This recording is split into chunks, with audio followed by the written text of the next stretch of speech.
Horror कहानियां थी। कौन थी वो? मैं 8 महीने की प्रेग्नेंट थी और अपनी डिलीवरी के लिए अपने मायके गई थी।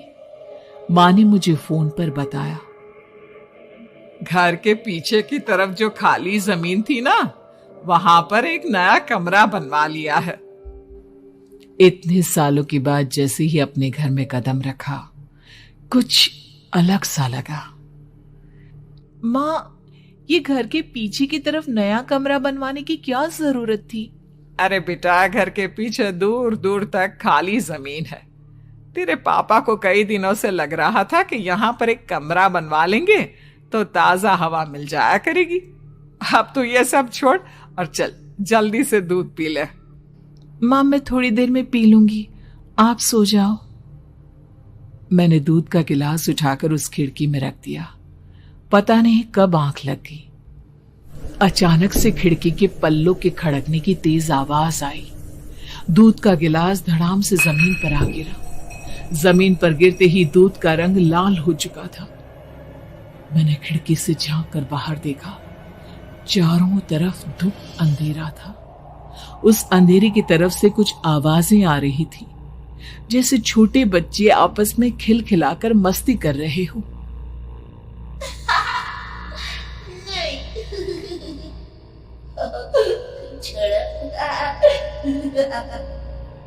इतनी रात को इतने घनघोर अंधेरे में बच्चों की आवाज कैसे आ रही है? घड़ी में वक्त देखा तो ठीक 12 बजे थे। देखकर मैं सन्न रह गई। बुरी आत्माओं और भूतों की कई कहानियां मैं सुन चुकी थी। वक्त भी कुछ ऐसा ही था। ऊपर से मैं प्रेग्नेंट। सुना था कि ऐसे वक्त में अक्सर बुरी आत्माएं औरतों का पीछा करती है। तो क्या मेरे पीछे भी? पसीने से तरबतर बड़ी मुश्किल से, जैसे कांपते हाथों से मैंने उस खिड़की को बंद किया। जल्दी से जल्दी उस कमरे से बाहर निकलकर माँ के पास जाने के बारे में सोचा, लेकिन जैसे ही दरवाजे की तरफ पलटी, लगा कोई साया हवा की स्पीड से दरवाजे के सामने से गुजर गया। मेरे गले में अटक कर रह गई। मैं जोर से चीख कर माँ को बुलाना चाहती थी, लेकिन वो आवाज खुद मेरे कानों तक नहीं पहुंच पा रही थी। तो माँ तक कैसे पहुंचती? खिड़की के पल्ले एक बार फिर तेज हवा के झोंके से धड़ाम करके खुल गया और पूरी ताकत से मैं चीख पड़ी। जानती थी मेरी चीख की आवाज सुनकर कुछ ही सेकंड में माँ वहां पहुंच जाएगी, लेकिन ऐसा कुछ हुआ ही नहीं। मेरा कलेजा डर के मारे फटा जा रहा था। आखिर माँ ने मेरी आवाज क्यों नहीं सुनी? इतनी गहरी नींद में तो माँ कभी नहीं सोती। ठीक पीछे खुली हुई वो खिड़की। मुझ में इतनी ताकत नहीं बची थी कि मैं पलटकर उस तरफ देख भी सकूं। हवा का एक सनसनाता हुआ झोंका उसी वक्त मेरे कानों से आकर टकराया। लगा जैसे किसी ने दबी हुई आवाज में धीरे से मुझसे कहा, चली जाओ यहां से। मैंने दोनों हाथ अपने कानों पर रख लिए और एक बार फिर ताकत लगाकर जोर से चीखने की कोशिश की। माँ! पापा! माँ! मेरी आवाज उस कमरे की दीवारों से टकराकर वापस मुझे ही सुनाई दे रही थी।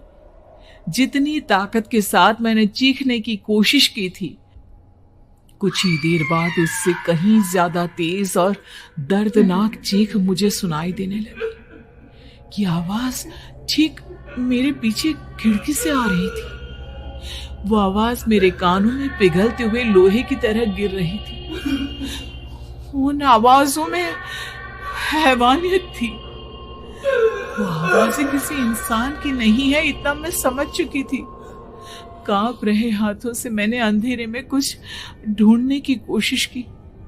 तभी अचानक मेरा हाथ बेड पर रखी टॉर्च पर पड़ा। किसी तरह ताकत लगाकर टॉर्च का बटन ऑन किया, लेकिन ये क्या?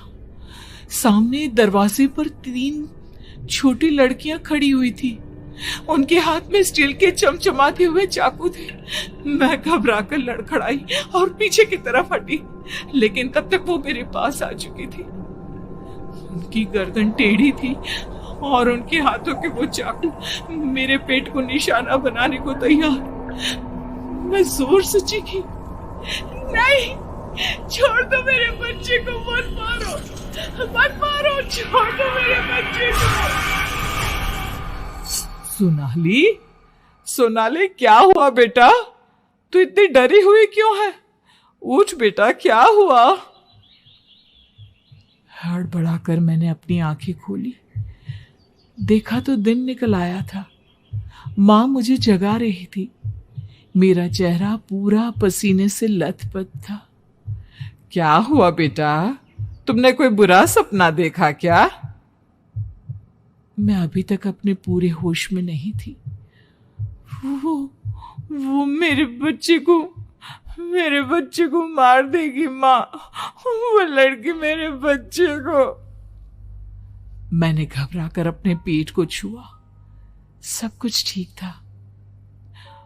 और वो दूध जो रात को यहां पर गिर गया था, उसका रंग लाल हो गया था।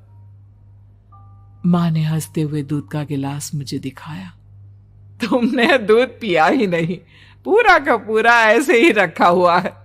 तुमसे कहा था ना सोनाली, सेहत के लिए लापरवाही ठीक नहीं बेटा। लेकिन मैंने तो सब कुछ अपनी खुली आंखों से देखा था। ये सपना कैसे हो सकता है?